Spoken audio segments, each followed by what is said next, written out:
Hello my dear student, welcome to R K home tuition. আশা করছি তোমরা সব ভালো আছো। তোমাদের তো টেস্ট পরীক্ষা শেষ হয়ে মাধ্যমিক 2026 পরীক্ষার জন্য প্রস্তুতি নিচ্ছ। তাই তোমাদের বেশি সময় নষ্ট না করে ইতিহাস বিষয়ে সবচেয়ে গুরুত্বপূর্ণ চ্যাপ্টার এই বছরের জন্য সেই অধ্যায় থেকে মান 4-এর এমন 5টি বাছাই করা সেরা সাজেশন নিয়ে এসেছি, যা প্রতিটা টেক্সট পেপার বইতে এই প্রশ্নগুলি আছে। তাহলে কোন কোন প্রশ্নগুলি পড়ে গেলে এবছর বেশি চান্স আছে, বেশি কমন আছে, সেই প্রশ্নগুলি আজ তোমার সঙ্গে আলোচনা করব।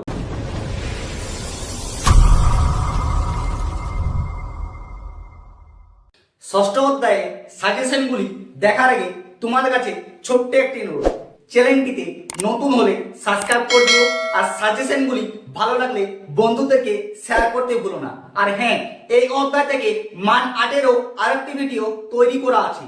তোমরা যদি সেই ভিডিওটা না দেখো তাহলে আমার ডিসক্রিপশনে লিংক দিয়ে আছে, সেখান থেকে দেখে নিতে পারো, বা আমার ইউটিউব চ্যানেল থেকে তোমরা দেখে নিতে পারো।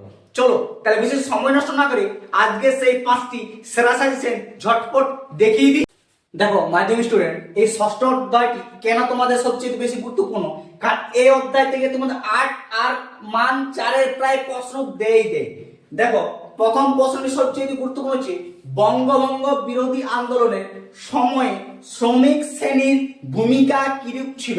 এটি 2020-তে পড়ে গেছে, তারপর থেকে দেয়নি। তাই 2026-এ কতটা গুরুত্বপূর্ণ সেটা তোমরা বুঝে নাও।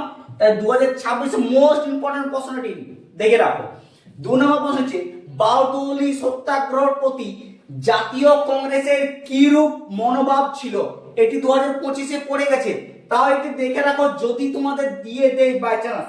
ঠিক আছে, এবার দেখো 3 নম্বর প্রশ্নটি বঙ্গভঙ্গ বিরোধী আন্দোলনে ছাত্র সমাজের ভূমিকা বিশ্লেষণ করো। এটি তোমাদের 2024-এ পড়ে গেছে, 2026 জন্য এটি মোস্ট ইম্পর্টেন্ট প্রশ্ন।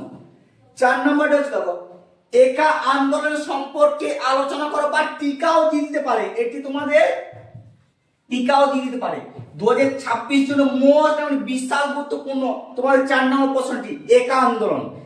লাস্ট এবং সবচেয়ে ভেরি ইম্পর্টেন্ট প্রশ্ন হচ্ছে ভারত ছাড়ো আন্দোলন 1942 খ্রিস্টাব্দে সংক্ষিপ্ত পরিচয় দাও।